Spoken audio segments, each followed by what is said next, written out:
that this was a 45-year-old man lurking behind a computer. Our world came crumbling down, and our daughter spent 30 days in a psychiatric hospital when we discovered the spiraling abyss that had swallowed her, all perpetrated by this man who coerced her to mentor her, pressure her, all while pretending to be a high school student in New York State. My husband and I read through hundreds of Snapchat messages, each more sickening than the other. These messages explicitly stated that she was 12 years old, but there was no backing down from Mr. Curcio. He bombarded her with requests, groomed her, sent repulsive messages. And I stated in court that one of the messages I read still tears my heart. When my daughter, clearly stating she was depressed and didn't want to live anymore, seeking help through a message, and all he responded was, "Don't make daddy sad, send me pics." Yes, you heard that right. And you also saw that cockroach shaking his head as the victim's mother speaks. What's more appalling is that he's having this hearing less than 1 year after his verdict. How is that possible? Let's listen to the parole hearing and we'll unpack it at the end. Good afternoon. It's still morning. Good morning. My name is Parole Officer Vasquez. Today is Wednesday, the 27th of March, 2024, and this is a hearing of the Connecticut Board of Pardons and Paroles. The following board members are present this morning, and by stating their names on the record, they each certified that they have reviewed all statutorily required documents and available pertinent information in preparation of this hearing. Good morning, sir. I'm Jennifer Zaccanini. Good morning, Pamela Member Page. Deborah Smith-Palmieri. Good morning. Also present, we do have Office of Victim Services Advocate De Jesus. Sir, please state your name and inmate number for the record. My name is James D. Curcio, and my number is 439-105. Thank you, Mr. Curcio. Sorry about that. This hearing is being conducted in the consideration of the parole application for Mr. James Curcio, inmate number 439-105. He's serving a total effective sentence of 8 years. Execution suspended after 4 years, and this is followed by 5 years probation for misrepresenting age to entice minor and risk of injury to child charges. As of today, record should reflect the parole eligibility date of December 29, 2023. This is at 50% eligibility. There is victim input in this case. There is an offender accountability plan for this offender. It has been reviewed and shows that the offender has completed the short-term sex treatment program. After his disc interview with Parole Officer Shamurai, the offender has also since successfully gone on to complete addiction services tier 2. This happened on the 8th of March, 2024. This is according to the RT3 inquiry I ran on his case. And so he remains on the DOC waiting list for a 5 or 7 day job assignment and voices. Utilizing the statewide collaborative offender risk evaluation system, the offender's overall score on the SRT falls within the low range of risk for recidivism. Utilizing static 99R, the offender's overall score for sexual offense recidivism falls within the low range. All right, Mr. Curcio, this is now your opportunity to express to the board why you believe you should be granted parole. You may begin. Thank you. First, I want to say thank you for giving me the opportunity to speak with you today. This has been an extremely difficult few years for a lot of people because of my actions. I would like to apologize to everyone I've hurt and embarrassed. To the victim and the family that I took advantage of, I'm so incredibly sorry that I was irresponsible and completely inappropriate with my words and my actions. As I said on the day of my sentencing, I don't expect you to ever forgive me because I'll never be able to forgive myself. To my children, neither one of you should have had to experience your father being away. I should have been a more responsible parent. I know we have some very difficult conversations in our future. You are both amazing people, and you two mean the world to me. I'm going to prove that to you both. To my parents, my mother who passed away when I was 15 years old, and my father who did his best to raise me, I'm sorry I let my adult life spiral out of control. And to my siblings, you all have been so incredibly supportive through this whole time. I know that my incarceration has been unimaginably hard for you to wrap your heads around. You guys could have turned your back on me, but you didn't. I'll never be able to repay you for your loyalty and support. Thank you for not giving up on me. To my ex-wife, I want to thank you for your unwavering support over the last 2+ years. I know that our son has had a lot of difficult questions that you haven't had the answers for, and that's my fault. The fact that you facilitated a platform for Henry and I to talk every single day has been selfless. The best part of every day for me is hearing my son's voice. Thank you so much for your positivity and for always putting Henry first. And to the parole board, I want you to know that I've taken the last 26 months of being incarcerated to work on myself. When I first arrived at Hartford Correctional Center, it was extremely difficult. I had never been in a jail. I had never even been arrested before. So going to jail as a 46-year-old man was frightening, to say the least. I was dealing with serious depression and going through painful physical and emotional alcohol withdrawal. I quickly realized that my freedom was gone and that I needed to adapt to this new and unpleasant environment. Although I was reluctant at first, I agreed to go on medication for my depression, which was definitely the right decision. I soon met Catherine Ferrone. She worked in the mental health department at HCC. Our one-on-ones went really well, and I became more and more comfortable opening up to Catherine about a lot of things. Things like my childhood, adulthood, my marriage, fatherhood, addiction, and the reasons behind my arrest and incarceration. I was eager to meet with the mental health experts as much as I possibly could because I was finding it extremely helpful to talk to someone, and I was learning more and more about myself every day. Then after a few months, Catherine called me to the mental health offices to ask me if I'd like to participate in an internship program that HCC was doing. She told me that I'd be having weekly sessions with a local college student who was pursuing a career in the field of mental health. I agreed to participate and I met Jocelyn. Those sessions, along with still seeing Catherine as much as I could, were so critical to me remaining positive. I was also selected to be part of a seeking safety group. It was a small group of 10 to 12 inmates that focused on trauma, PTSD, and addiction. I found this to be very helpful and inspiring. I started going to Bible study, and I even started my own mentoring program with some of the younger inmates who reminded me a lot of the college basketball players I used to coach. The group was called Positivity Through Hoops. A couple of days after my sentencing, I was moved here to McDougall Correctional Institution. At McDougall, I've continued on my medications and sought as much therapy as I could. I've completed both of my OAP programs, which I have found to be very helpful. I am on the job list here, but I haven't been called yet. So I do volunteer work as a referee for the Intramural Basketball League. Believe me, this is not an easy job, but I found it to be therapeutic to teach other inmates the proper way to officiate. This is something I excelled at prior to my arrest. I've been in Alcoholics Anonymous for 33 weeks now. The group has honestly had a huge effect on me. They've been super supportive and even unanimously voted for me to be the group chairman. If you grant me the opportunity for parole, my plan is to live with my brother Joseph. He has been understanding and gracious enough to offer me a place to live until I get my feet under me and can afford a place of my own. He has also offered me a job within his flooring company, which he owns. I also am planning on going to barber school once I've saved enough money to pay for it. I will be filling the rest of my schedule with positive activities such as exercising, playing basketball, and I would love to join a local theater group. When times get hard, I look forward to applying all the positive coping skills that I've learned throughout my incarceration. I will be an active member with AA and will continue individual therapy. Most importantly, I want to spend as much time with my kids as I possibly can, be a positive role model, and be the best father I can be.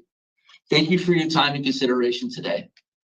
Thank you for your statement, Mr. Curcio. We appreciate it, and you covered a lot for us. We are going to ask you questions. When we're done with our questions, we'll turn the hearing over to the Office of Victim Services for input, and then we'll deliberate and give you our decision. Thank you. Yep. Right. So I do want to talk a little bit about the actual offense, not only for our benefit, but for the benefit of the victim and the victim's family as well. So you met the victim on social media, Snapchat specifically, is that right? Yes, ma'am. Okay. And at some point, you knew that your victim was 12 years old, correct? Yes, ma'am. Okay. And did you portray yourself to be younger than your actual age? Yes, ma'am. Okay. All right. So, I'd like to get a better understanding because obviously you knew this was wrong, right? You have children Yes. of your own, and I'm quite certain you wouldn't want any adult to groom them the way you did, right? Yes, that's true. Yeah. And, I mean, you have an 8-year-old. You wouldn't want this to happen to your child, right? Of course So not. you knew this was wrong. So help us all try to understand what led you to making this horrible decision. Well, the one thing I can say is, and I don't want it to sound like I'm making an excuse, but I was dealing with a lot of depression at the time. I was recently divorced and living on my own and isolating myself from my loved ones. My addiction with alcohol had gotten out of control to the point where I spent every minute of my day either drunk or hungover. I honestly don't know what was going through my mind at the time. I wish I could tell you.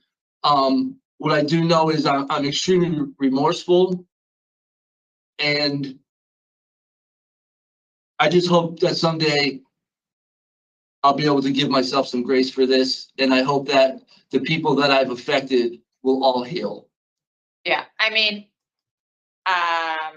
it does create a lot of damage and trust issues. I think as parents, we're all very cautious about our kids going online because we know that these types of things, so you contribute to that society as a whole, the issues, I do appreciate your explanations and your openness and honesty. We understand that that's difficult to do, right?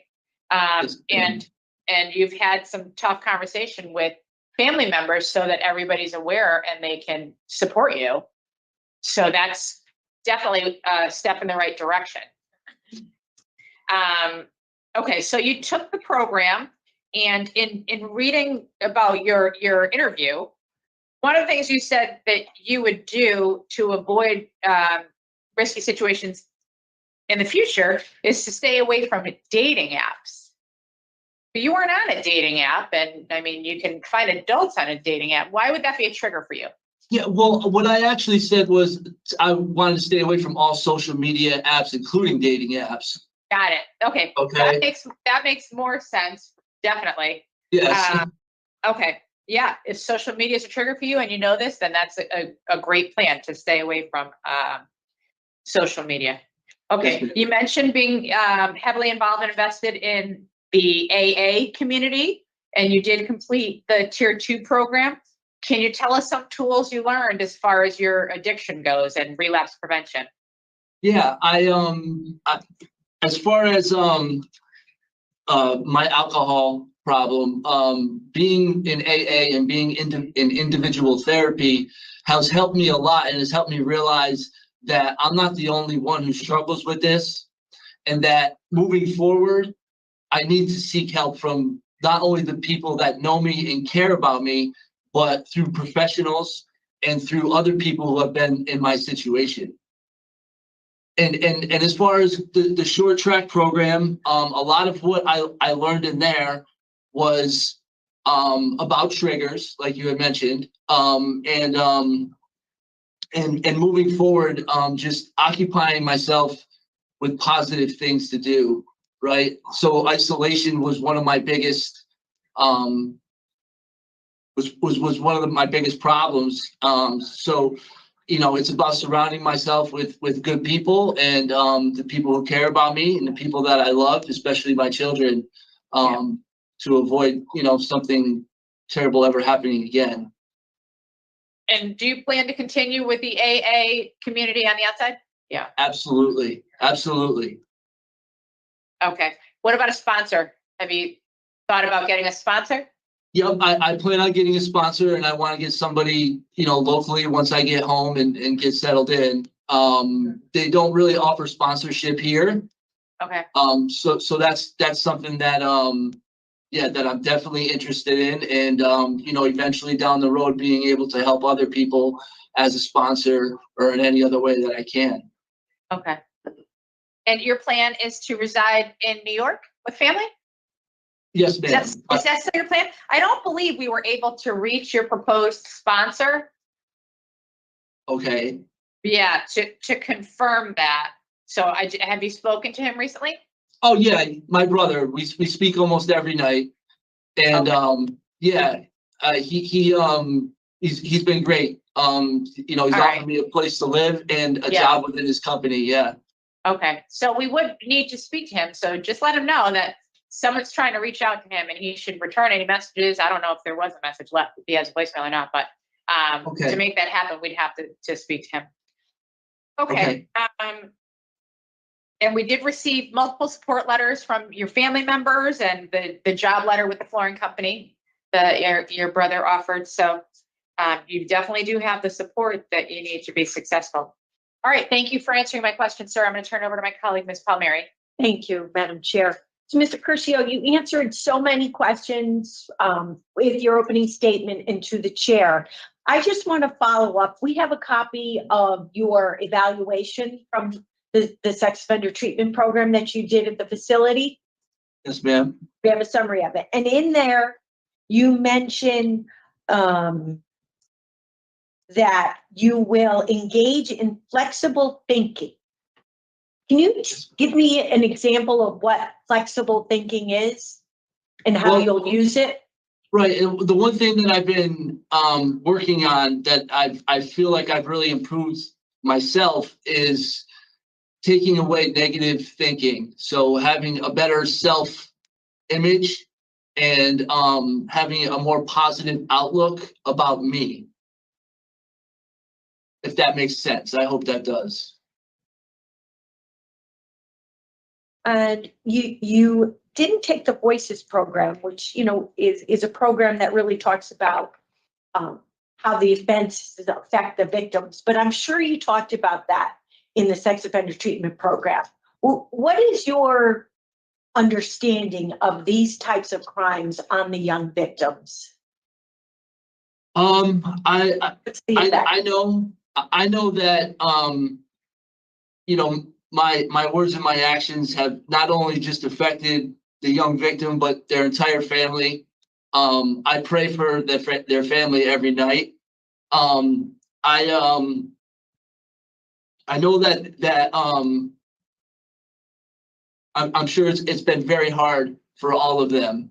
I understand that, and I'm terribly sorry. I'm very sorry, and like I said, I don't expect them ever to forgive me. But at some point, I have to give myself some grace. That's what, I've been taught in here.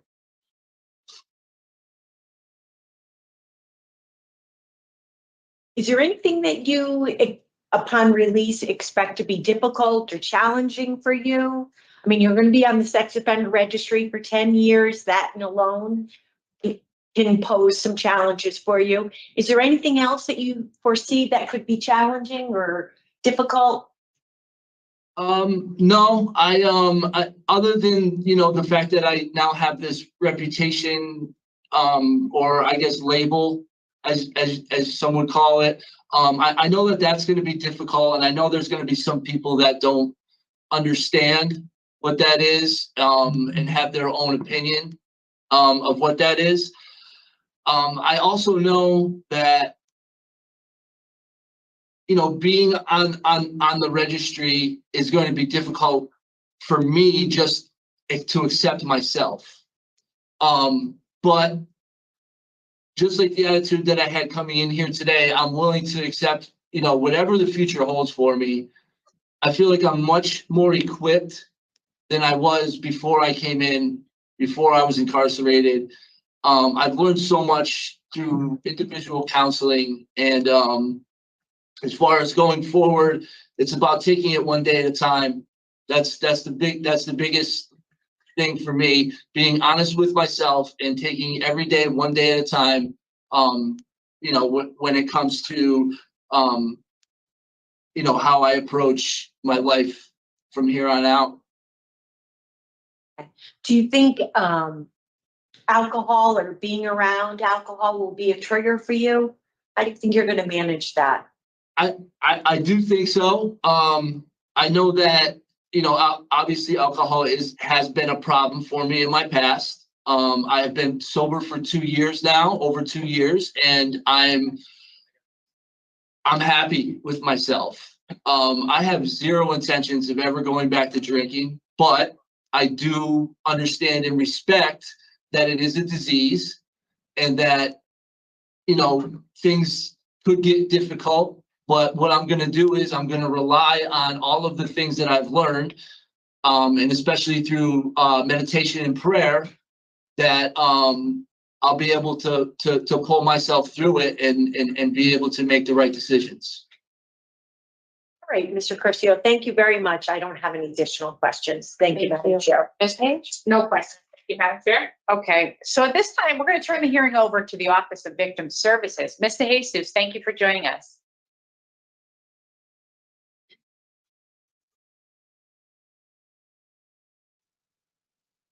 Good morning, board members. I do have the mother of the victim on the line. This is your opportunity to express to the board your wishes and your concerns. I am to remind you that you're to address the panel members only, and you may begin. Good morning, members of the Parole Board.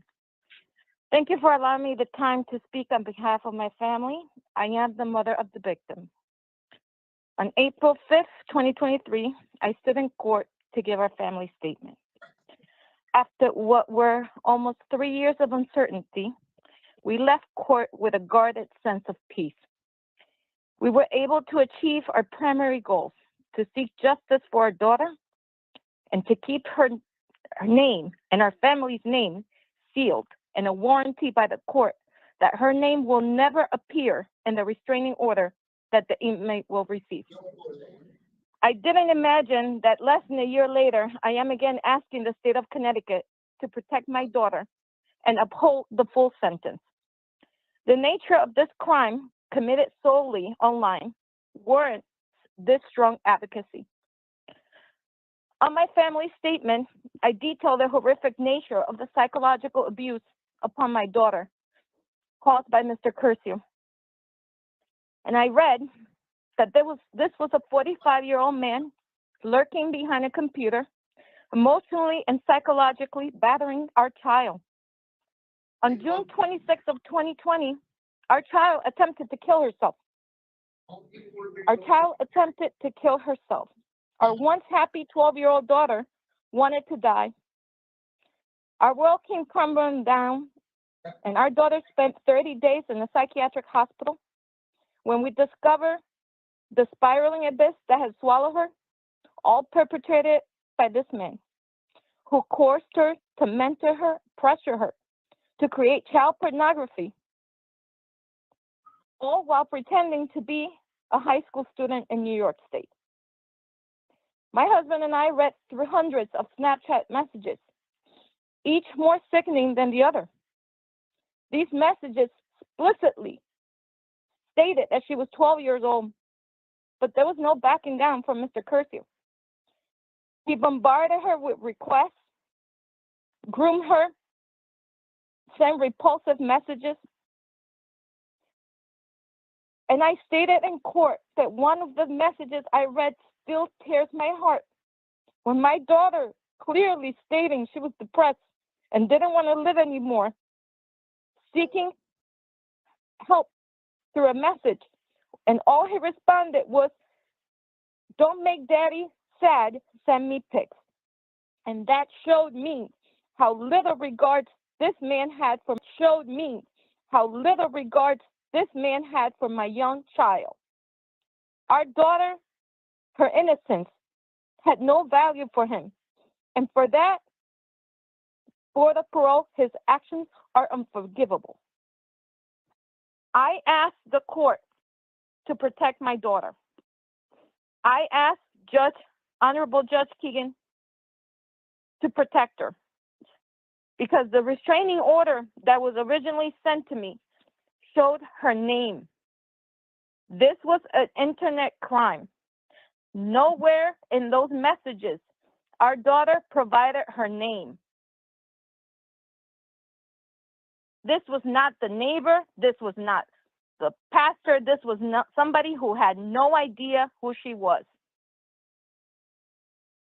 Judge Keegan granted the redaction of her name from that restraining order, and I have the copy with me today. When I communicated with the victim advocate, there was a concern that the board will release her name or my name to the perpetrator. I am asking you today to protect my daughter. I am asking you not to reveal her identity for the safety of our family. I am asking you, as a mother, to not victimize my daughter again. And I am asking you to uphold the sentence.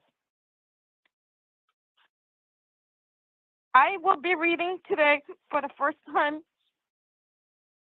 a statement from my daughter.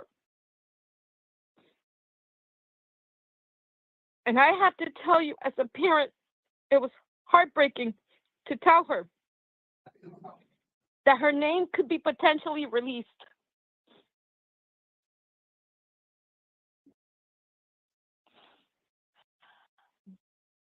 I'm reading the statement from my daughter. Members of the parole board, I stand in front of you today, not just as the victim of a legal case, but as a human in desperate need of your compassion and understanding. The gravity of my situation weighs heavily upon me as I navigate the treacherous waters as a victim of child predation and the trauma accompanying it. The possibility of the parole board exposing my identity fills me with the profound sense of fear and vulnerability. The wounds inflicted upon me by the perpetrator run deep, and the thought of being subjected to victimization only serves to identify the pain I carry. Prior to the ruling last April and receiving a redacted restraining order, I lived in fear. The thought of another human being exploiting someone else at their lowest, most vulnerable point, let alone a child, terrified me. I wasn't able to fully experience my first years as a teenager, feeling helpless as someone else had encountered through a screen could have such a grasp on my life. I wanted to live for myself again, and I wasn't able until the restraining order with the redaction was granted. Since then, I no longer live in fear, but in strength. Knowing that justice was served, I could close that chapter of my life and truly heal moving forward. I implore you to consider the emotional toll that public exposure would have on me. It's not merely a matter of privacy, but a question of preserving my dignity and protecting my fragile sense of self. The anonymity I seek is not a luxury, it's a necessity. A lifeline that offers me a resemblance of safety and security in a world that has proven to be cruel and unforgiving. I ask you to see beyond the legalities of the case into the heart of the matter. The profound impact your decision will have on my ability to heal and move forward with my life. Granting me the protection of anonymity is not just an act of compassion, it's an acknowledgement of my humanity, a recognition of the pain I suffer and that I have endured. I ask the parole for the full upholding of the sentence, and that my daughter's name and our names will never be released, as it was stated by Judge Maureen Keegan. Thank you. Thank you. We're all set, board members. Thank you very much. All right, so Mr. Curcio, give us some time to discuss your case. You can listen to our deliberation and we'll come back to you with our decision. Thank you. Of course, want to thank the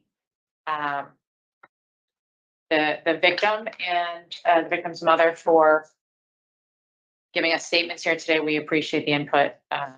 Tragic, really, that they have to continue to go through what they're going through and be fearful. That was a very compelling statement. And I think Mr. Curcio does now that he has a clear head and has taken some programming during his incarceration, does understand the impact that he's had on so many people. You know, I do think that he has some remorse for his criminal behaviors. He's taken every program that he should have taken from his OAP. And he certainly recognizes now that alcohol is a problem for him. He does have an addiction. He's addressing that, and he has a plan to address that when he's out in the community. He's hoping to move out of state. So moving to another state would hopefully give everyone some sort of fresh start. And he has employment waiting there. He has support from his family, and he will continue to do programming to address problem sexual behavior and his alcohol addiction.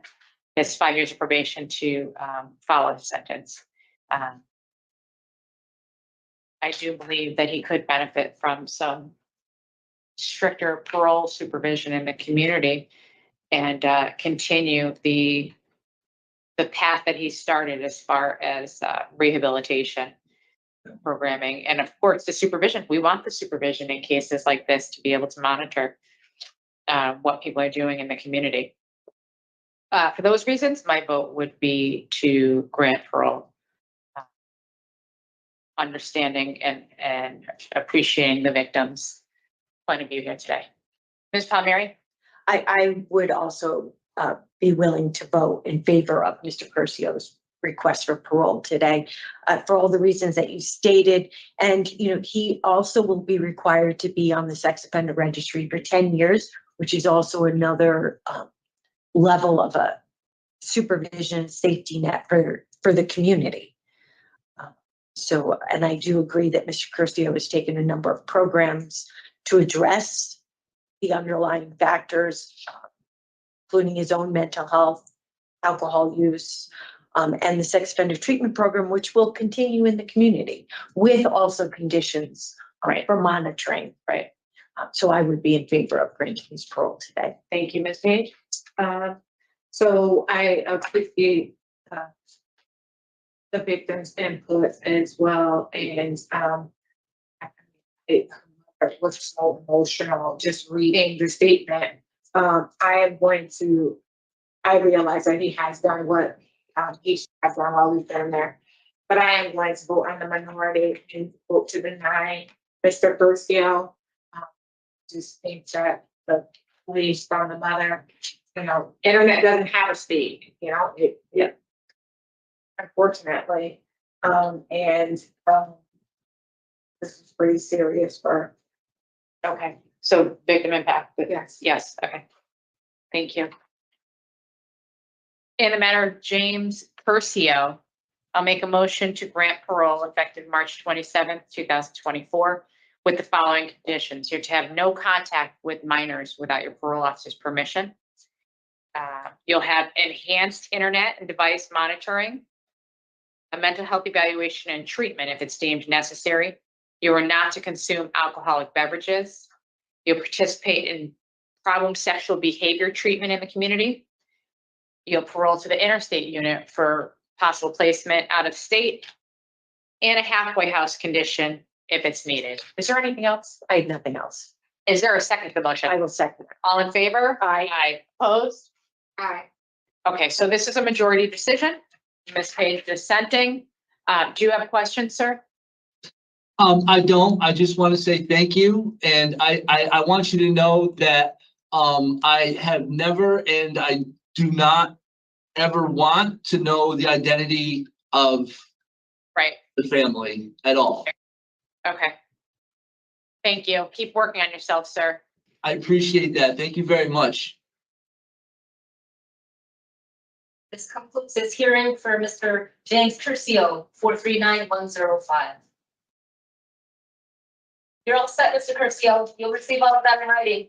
Luck. Thank you. One other thing, do you have a number where my brother could reach whoever he needs to No, talk to? because now someone different will be reaching out. So, right? Okay. Then to Fieldwood. Just make sure that he's waiting for a call and there's a way for them to leave a message or something. Okay? Yes, I will do that. All right. Thank you. Thank you.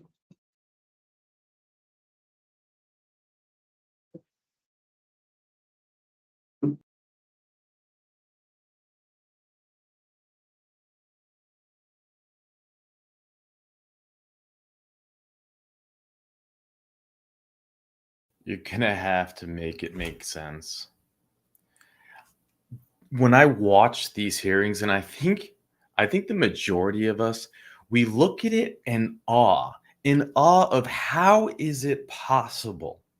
How is it possible that a man, a full-grown 40-year-old man, can track down a 12-year-old vulnerable victim, pretend to be her age, manipulate her, get her to send pictures of herself, get her to the point where she ends up in a mental institution, have the mother come on in tears, have the daughter come on in tears, and then to get paroled, to have a low risk score. It's insult enough that he gets a 4-year sentence. Well, 8-year sentence, 4 years suspended, so it's a gimmick, with then parole eligibility after 50%. But now this is the course of events. If you want the details, maybe he had time served, which is why he's getting it after 2 years. I'm not quite sure about that. But the offense began on April 29th, 2020. The original arrest didn't take place until January 30th, 2022. That is how long he had been grooming this girl, this child. He took his plea deal on 1/13/2023. So maybe he couldn't make bail after that original arrest. That's kind of how the time adds up to 2 years.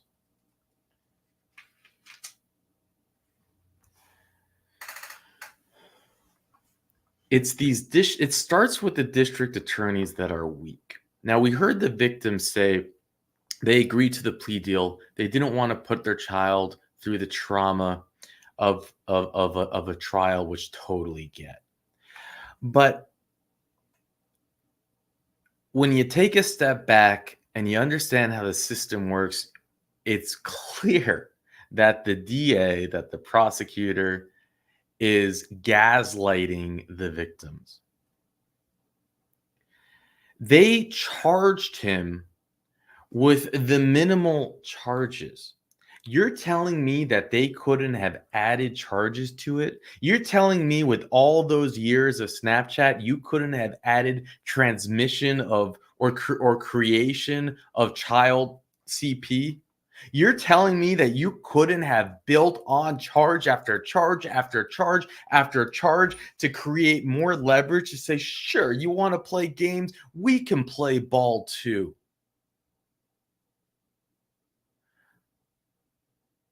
See, they could have done that. They should have done that, but they didn't.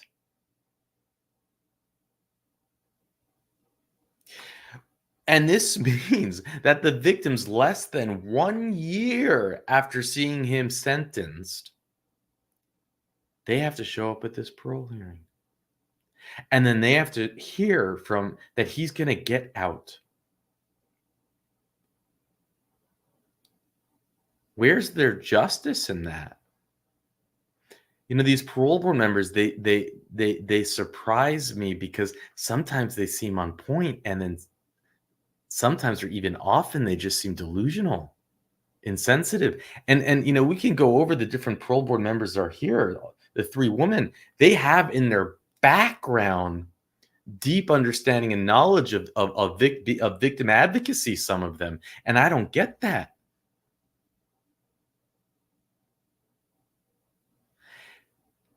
Even in his opening statement, where you can tell this guy's a master manipulator, even in his opening statement, what he was able to, what he said, and we can listen to it again, was, I was irresponsible and inappropriate. That was the extent of his apology to the victims. I apologize to everyone I've hurt and embarrassed. To the victim and the family that I took advantage of, I'm so incredibly sorry that I was irresponsible and completely inappropriate with my words and my actions. Irresponsible and inappropriate. Then he went on a tangent about his ex-wife and his kids and his mother, his father, and poor me because he lost it. You know, what redeeming factor did he have? I would say none. Even to shake his head as the victims speak, denying what is factually there in the evidence.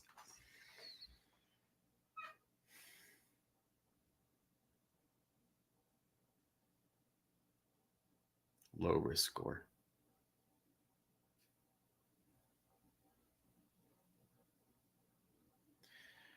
There is something very wrong with a man who, one, needs to target a child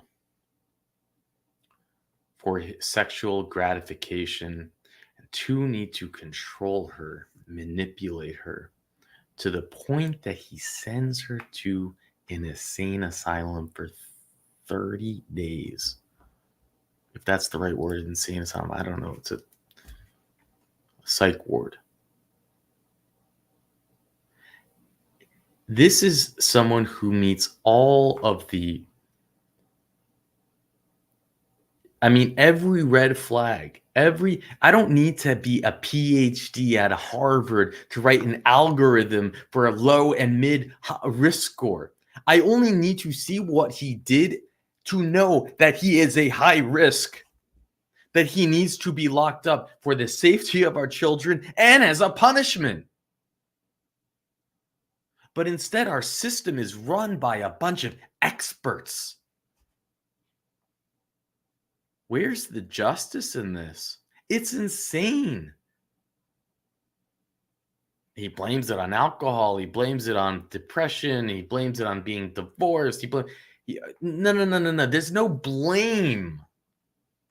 You are broken, sir. You are a cockroach.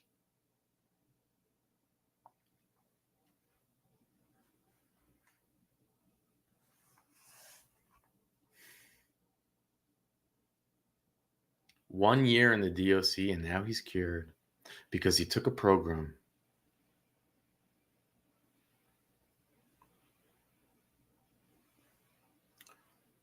There is no reason that he shouldn't have served his full sentence of 4 years. The reasons that they bring up are abhorrent.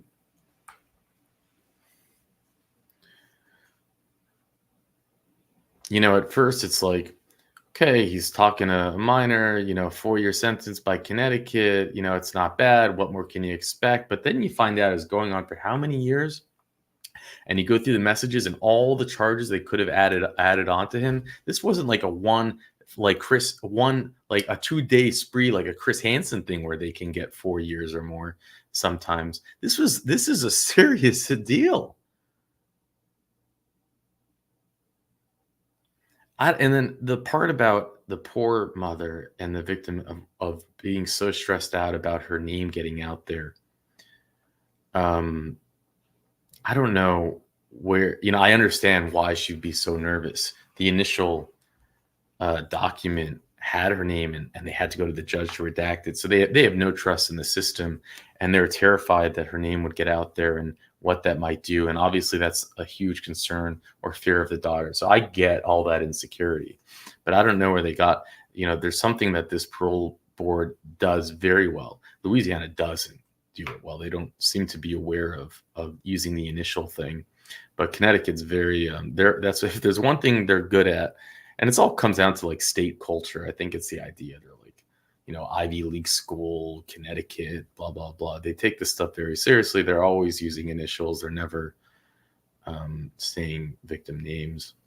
But they could have at least said something to address the family, to give them some assurance. Like, I'm sorry you're going through this. We would never do that. Maybe they felt they couldn't from a legal perspective. I don't think so. To me, they showed a huge lack of empathy towards the victims. Whereas the DA, of course, we all know the DA is a joke, so we barely need to ask for that. But if you're not familiar with these hearings, DAs do show up sometimes. But when it's just a child, who cares, right?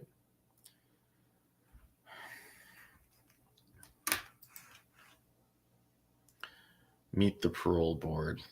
We can go over their bios. So we have the big boss, Jennifer, who's the chairperson. Sacanini, appointed the full Connecticut Board of Pardons and Parole full-time board member in 2014, was appointed chairperson in 2023. Her experience in education prepared her for her initial appointment to the Board of Pardons and Parole as part-time board member in 2008. She holds a bachelor's and a master's in criminal justice. She began her career in social services as a residential monitor and treatment social worker with the Alternative Incarceration Center, AIC, and was responsible for direct supervision of approximately 40 residents who were on pretrial, probationary, or parole status. She also worked as an investigative social worker and social work supervisor, right? She seems pretty qualified. And so social work supervisor with the Department of Children and Families. Her primary focus was the protection of Connecticut's children. Now, here's where I'm confused. I don't know which one of the three women denied.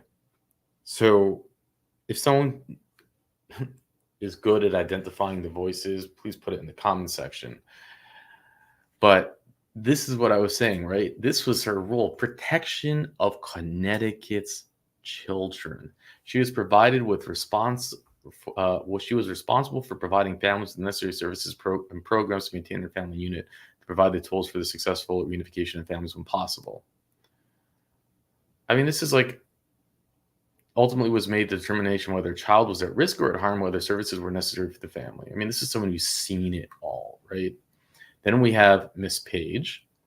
Page was appointed to the Connecticut Board of Pardons and Parole's full-time member in 2014. She was previously employed as a paralegal. That's interesting, huh? I mean, how do you go from a paralegal to all of a sudden to a board member? And I get it. I have a lot of respect for paralegals. I've worked with lawyers for many years in different fields and different areas.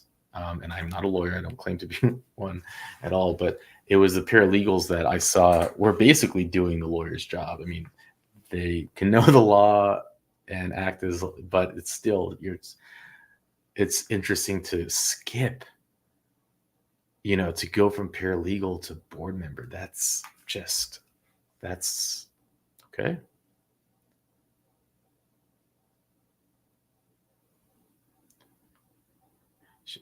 It just seems interesting. She graduated magna cum laude of Albert Magnus College 2009 with a degree in criminal justice, sociology, business management. Page. I mean, it's still better than Louisiana with what's his name, Mr. Kelsey. Mr. Kelsey was appointed on the board of paroles, and what's his qualifications? Being a physical therapist. So I'll take paralegal, but that is shocking nonetheless. Joy Chance, full-time board member. Ms. Chance was appointed to Connecticut. So these were the three. What was Chance on? Was Chance? We had Page, No, it wasn't Miss Chance. Miss Chance is the one that sounds more like Miss Jackson. She's more grandmotherly. We had Palmieri. Palmieri's more elderly with like white hair. Here it is, Deborah Smith Palmieri. She was appointed to the Board of Pardons and Paroles 2020. She retired as supervising United States probation officer for the District of Connecticut in 2018, where she served for 28 years. She's like a Pete Freeman kind of person. Throughout her career, she specialized in working with high-risk offenders, including substance abuse, mental health clients. In addition, she was a treatment contracting specialist responsible for solicitation, subsequent monitoring, evidence-based substance abuse, and mental health services in the district. In 2008, she led the implementation of Connecticut U.S. District Court 3 drug courts, which is operational, coordinating each until her retirement in 2015. Ms. Smith Palmieri, who worked to implement the district's first reentry court in Connecticut. Since 2017, she serves on the board. So, for the most part, they seem qualified, except the paralegal thing I can't really get over. But there you have it. It's a broken system. That's the only thing I can say. They don't care much about our children, and the idea that he can serve. If you assume it was time served, then 2 years for doing that. Can't make it up. That's why we do this. And with that, and I almost forgot, special thank you to Carol and Richard for tag teaming on the research for this. Now I'll really let you go.